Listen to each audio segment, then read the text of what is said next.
Alrighty, guys. Let's go over some of the new spawns that just came out. There's a bunch of Black Friday stuff. There's a bunch of there's a new water proc as well.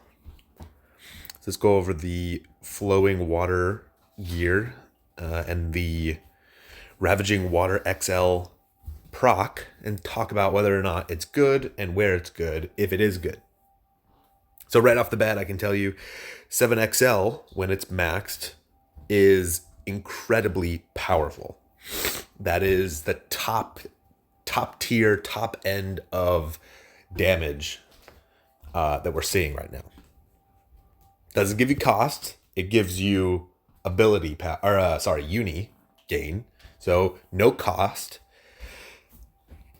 Increases damage when using a physical or magical attack ability by M. This is most likely a percentage. We're talking about close to 20% increased damage, which is pretty good. And this is the really interesting part. Applies penetrate, which permits piercing through damage reduction and damage reflection effects when attacking. That is where this whole proc is. That's the whole purpose of the proc. Now let's continue on. It maxes out as an XL, which is pretty good. I mean, keep in mind, most things right now they max out at L+. So maxing out at XL, that's pretty good. That's a little bit, it's like 2.5% more percent chance to proc. So it's good. It's definitely not XL plus or XXL, but it's good. So what exactly is this proc?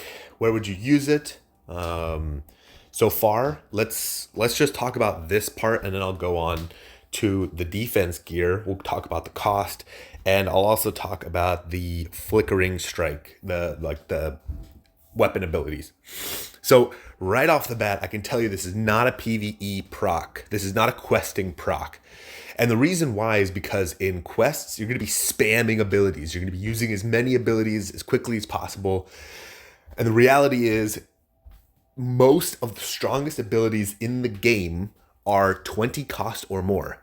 That means that you get to use 5 abilities before you're out of cost if you're at 100 cost. So even after a uni, you're going to be close to 100 cost most of the time. And if you use 5 abilities, you're going to be out of cost. And there's no way around it. But in order to be a good PvE proc, you need cost. And this proc gives you no cost. Okay? So even though it does have excellent damage, we're missing a few things, right? We're missing the ability success value up. There's a lot of really, really powerful abilities that are at 75% chance to hit. And in order to get you up to 100%, you need to proc something that gives you success value, or you need to have a monster and throw it. So there's 2 things that we're missing here. We're missing cost, we're missing success value up. So I can tell you right off the bat, if you use this in something like PvE in questing, you can absolutely use a few of these as filler procs. They're really excellent damage procs. However, they're not going to be optimal, and you're going to be running out of cost faster than you usually would. Where this proc is broken, honestly, it's incredibly powerful, is for certain classes in PvP. So let's talk about, like, for example, Soldier, right? So Soldier has damage abilities, and some of my favorite abilities they actually have stuff like, not Tidal Wave, the new one, this one. So they have a lot of abilities that are like this, where you penetrate, nullification, and invulnerability. And so really where this proc suffers, or this attack suffers, is that as soon as the enemy uses the most common proc in the entire game, a defense down, a damage reduction proc, or a reflection proc, this will do basically no damage.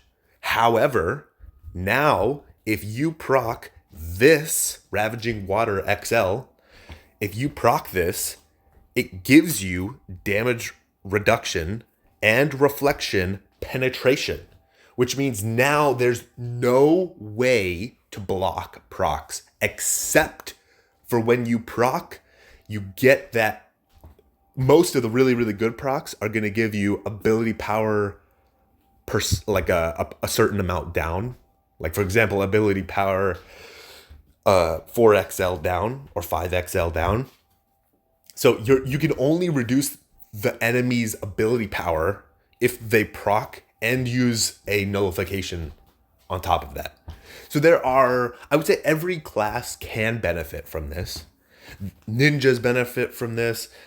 Soldiers benefit from this. Mages don't really benefit from this. But if you are a mage and you play Zerker and you play Purgatorium, something like that, you can benefit from this.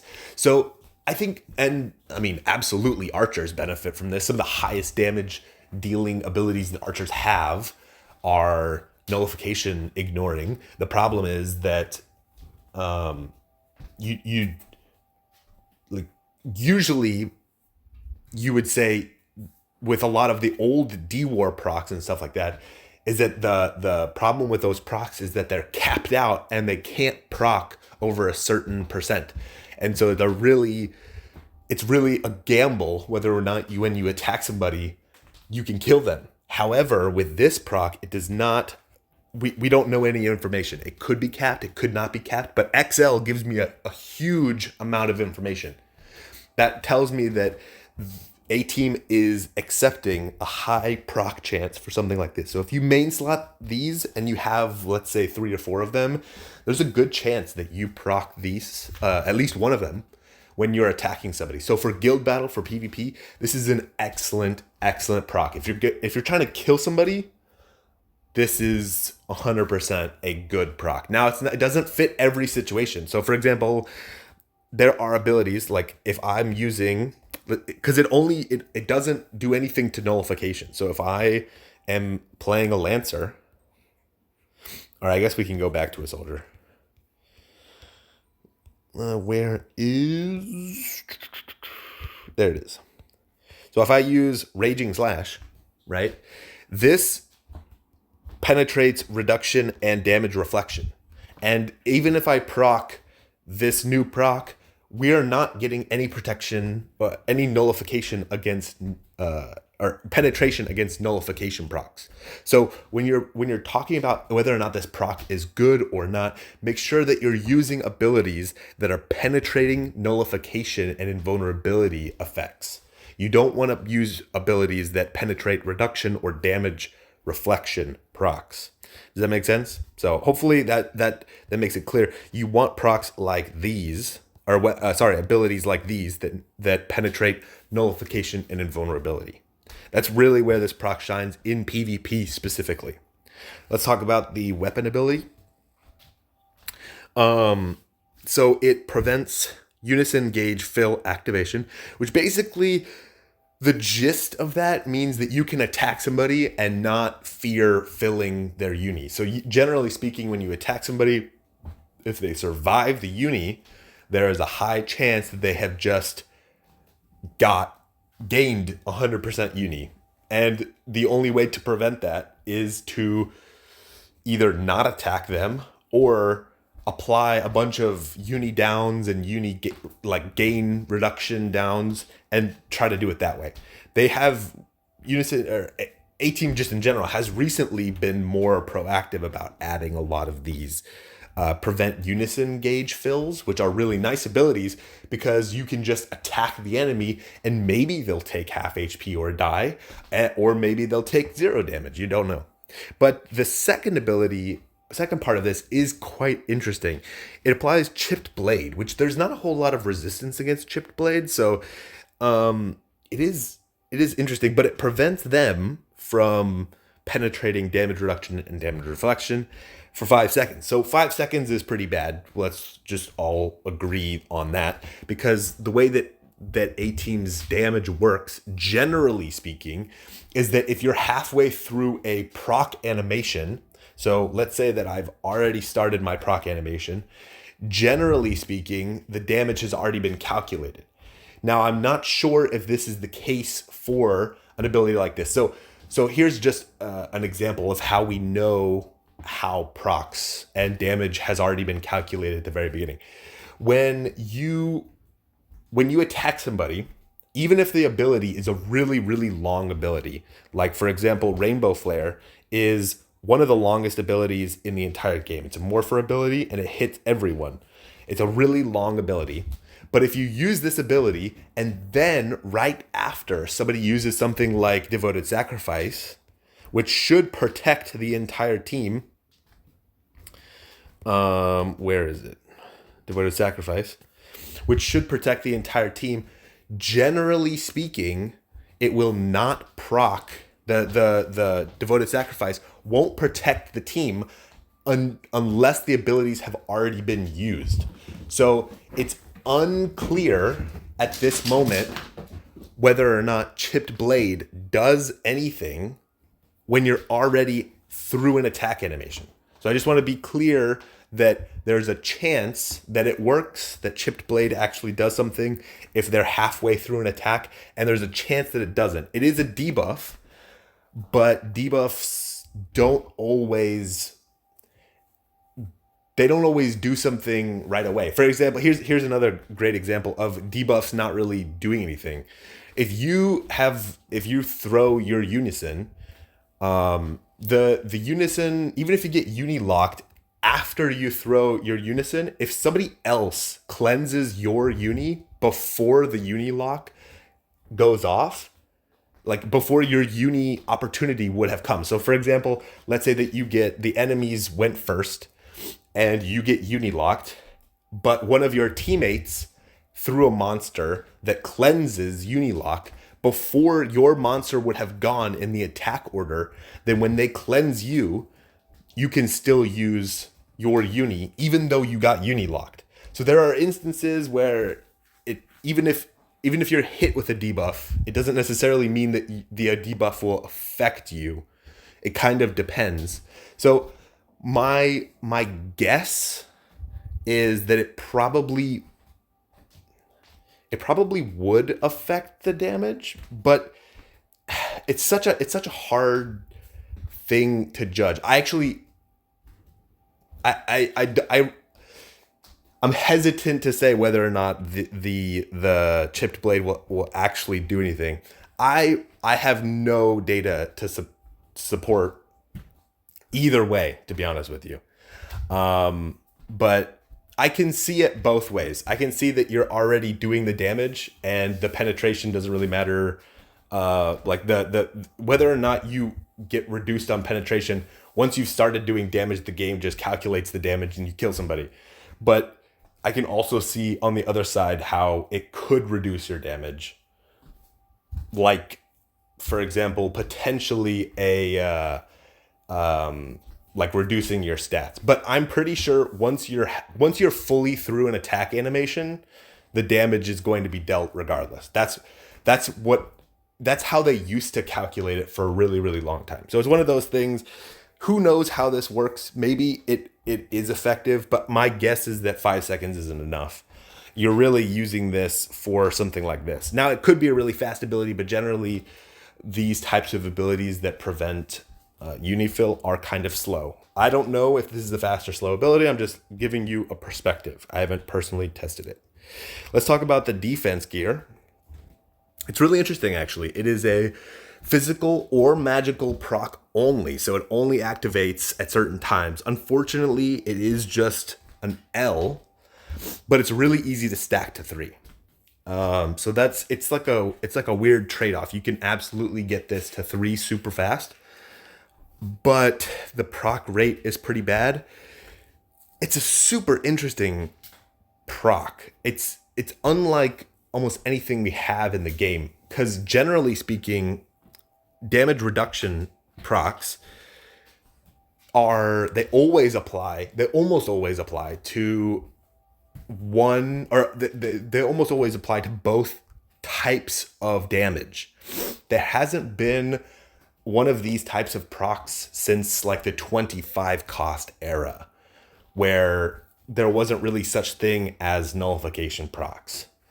So it's a really bizarre, really interesting proc. It reduces the damage taken by XL, fills your Unison, and reduces ability power, specifically whether it's physical or magical, depends on what type it is. There's two different types in this spawn. So it's interesting. I like it. I don't know how useful it will be, but like, for example, most of the time when you're getting hit with magic attacks, you're not going to need something like damage reduction, just generally speaking. Most of the magic attacks that you'll get hit with will be through mages or other penetration abilities. Now, of course, you could get hit with something like an archer, and this proc is really bad against archers because archers do both magic and physical attack. And so this could proc against an archer, but it would only apply to the physical part of the archer. So it's a really interesting proc. I wouldn't say it's a 10 out of 10. The 5XL is amazing. We'll just say that right off the bat. The 5XL is incredibly powerful. But this is probably a super specific type of proc for a lot of people. They won't really need it. I'd say it's probably an 8 or a 9 out of 10. It is specifically for PvP.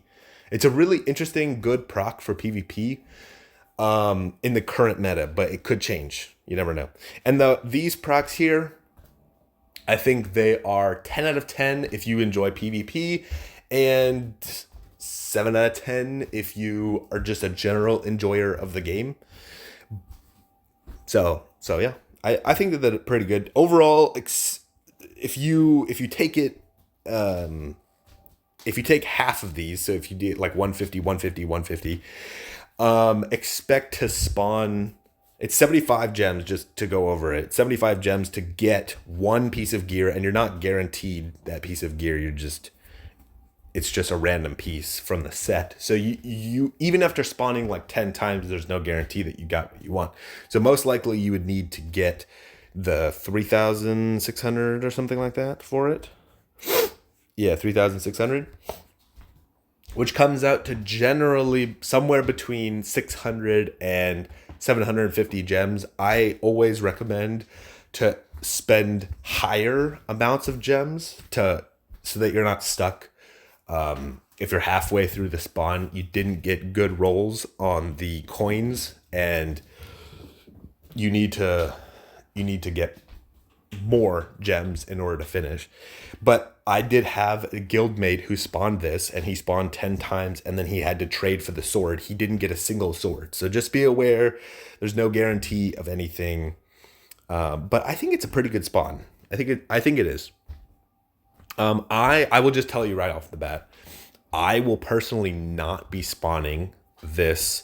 And the main reason is because I am waiting to see what the rest of this anniversary has to offer. And my water set already sucks. So what I would need is PvE stuff for my water set, not PvP stuff. My PvP set is wind, basically. So if it's not wind stuff, it's not for me. But I would spawn it if it was wind. That's for sure. Let's talk about the Black Friday selection spawn. So it's 30 gems. And most likely it goes up to 60 gems after the first one. I'm actually curious if it shows in the notice, because it's 30 gems for the first time. Not that one. Nope. Of course it does not say. My guess is it's 50 or 70 gems, something like that, 75. But is the spawn even really worth it? So I've taken a look at the procs on it. There's quite a few good procs. I mean, we're talking about Triumph procs, which are really good. There's, Obliterating Wind procs, also pretty good, And I thought there was one more, but it is escaping. Yeah, and Slayer procs, which are also really good. So 3 really good procs. I didn't see any procs that were bad in it. The problem that I have with this type of spawn is that you're not guaranteed any color, and you're also not guaranteed any cost. There's 43 cost gear and there's 44 cost gear. So yes, it's only 30 gems. I'd suggest, okay, if you need some good gear, then spawn for 30 gems. And maybe do like a sword and an axe, which is nice that they separated it. But would I do it beyond just once? Probably not. It depends. If you're like a super, super new player, these are very, very, excuse me, very, very strong procs that you don't often see. Generally speaking, they're similar to in price to the new proc that we just got. It's when they first came out, a lot of these Slayer and Obliteration procs were like this, very expensive, but they were very good. So now you have the opportunity to get some of them, but you're not guaranteed anything. So the attack gear is probably worth it once. The defense gear I wouldn't touch because you don't know what you'll get. And generally speaking, defense gear is harder to stack than the offense gear, because offense gear you can use in any PvE set, whereas defense gear, you generally, for most teams or for most players, you just build one set of defense gear and you just have one or two colors that you run. For example, I run neutral and time gear. So when I'm looking through my gear, anything that's not neutral or time is garbage. Like all of this light stuff, even if it had a good proc, which it doesn't fall within the boundaries that I run. So this is for me basically only run neutral and time gear. So yeah, I like this proc for new players. For veteran players, 30 gems, it depends on you. I'll just leave that up to you. I am not going to spawn this. I don't think that this is super valuable. But I also have a lot of PvE sets that I'm satisfied with.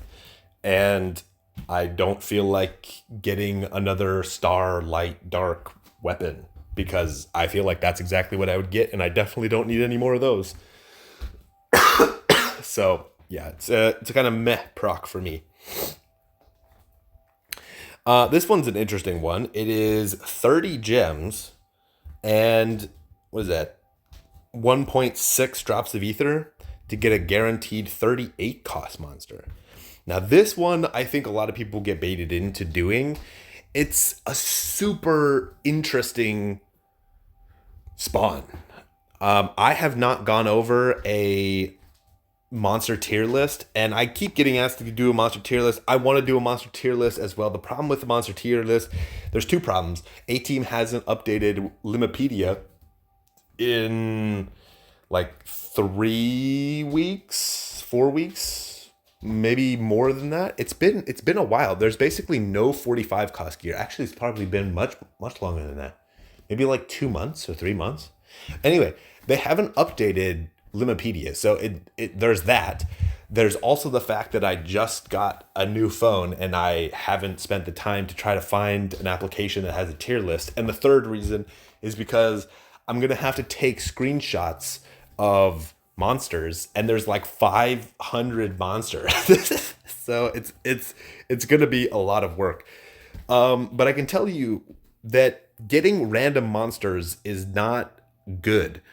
You are not guaranteed stats, and you are also not guaranteed to get any good monsters. Like there are some good 44 cost monsters like this one, but there are also really bad 44 cost monsters like this one. No one uses this. You will never see this monster because it is horrible. And you could argue, okay, well, you can use it for fodder. Okay, but why are you using 43 cost monsters at this point? Monsters, it's really sad, but when you're throwing unis, monsters give you a certain amount of uni to win the clash based on two things: cost and how many pluses you have. When I'm talking about pluses, I'm talking about the plus 99s. It's like, see how this is like a plus 99? This is plus 99, plus 99, plus 99. All those, those affect your monsters as well. That's why you always want to plus 99 your monsters. So those are the two main things that affect whether or not a monster is going to give you a good amount. And then of course orc monsters give you like a boost, and there's like the whole clash effect and all that stuff. But I just personally don't see any value for 43 cost monsters or 44 cost monsters unless you're using them for PvE or PvP. And if you're using them for PvP, most of the monsters in the game are pretty bad in PvP. There's only a few really interesting, good, strong monsters for PvP. And for PvE, it's basically the same. But if you're using just general monsters, I would rather tell somebody to just spawn this. This is a better monster than most of the monsters in this random step up spawn. So I just don't see it for anyone. I don't see it for a new player. I don't see it for a veteran player. I think this is just a horrible spawn and a bait trap. So those are my opinions. I think this one is worth it at least once for new players, especially maybe twice or three times.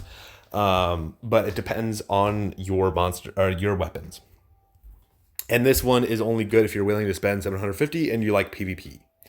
So those are my opinions on everything. Now, if I got anything wrong about the chipped blade, this part, please let me know. I have personally not tested chipped blade. There's not a whole lot of things that give chipped blade in the game. And to be honest with you, the value of chipped blade is still up in the air for me. Because if most of the time you would use something like chipped blade if the enemies are trying to kill you, and specifically PvP, right? If the enemies are trying to kill you. But at that point, if you're applying stuff like chipped blade, generally speaking, you've already unied, and there's a chance they've already unied. And regardless of chipped blade or not, if somebody is at 180 buff, has crown and field, you're not surviving. There's just no universe where you survive with procs alone, even if they don't have penetration damage. So I don't know. It's a really weird proc, and I don't think there's been hardly any weapon abilities that have applied chipped blade. So I'm curious if you're halfway through an animation, if it actually does anything. So yeah. But let me know. I don't think it's too impactful, to be honest. I think you're getting basically this proc just for this. All right, you're spawning this just for the weapon proc. You're not. I don't think this is even if it does work the way that like if it does reduce damage halfway through an ability, I still don't think it's good. It's just super niche, and you're basically just using it to snipe somebody potentially. So yeah, not too big of a deal, but I could be wrong about that. Alrighty. Just to let you guys know, I'm going to be with family for the next couple days. So if a new spawn comes out, there's a high likelihood that I do not cover it. I will try to cover it, but in the coming weeks, I have an exam next week, or actually I have 2 exams next week, and then I have finals the following week on all of my classes. So just be aware that the next 2 weeks is going to be really rough. And then I fly to Korea. So there's a high likelihood that procs that spawns come out and I don't cover them. However, I will do my best to cover them. So yeah. Alrighty. It's been a longer video than I wanted to, but it is what it is. See you guys.